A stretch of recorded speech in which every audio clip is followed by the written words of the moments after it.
Hi, my name is Steve, and I recently finished student teaching and was getting ready to take the MTTC test.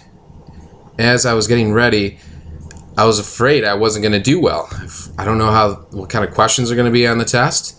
I don't know how they're going to be formatted.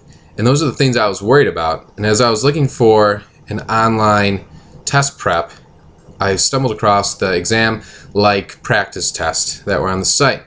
And they were great. They helped me understand how the questions were going to be formatted, what type of questions were going to be on the test, and knowing that gave me great confidence going into the test. I was more calm, I knew what to expect moving forward, and I was able to study using the exam-like practice tests. So if you are looking for a practice tool in order to prep yourself for the MTTC tests, then I strongly encourage you to use the exam-like practice tests that are on the site. It did me a great job and I was able to pass it right away. So check them out on the site, the exam-like practice tests. You won't be disappointed. Thanks.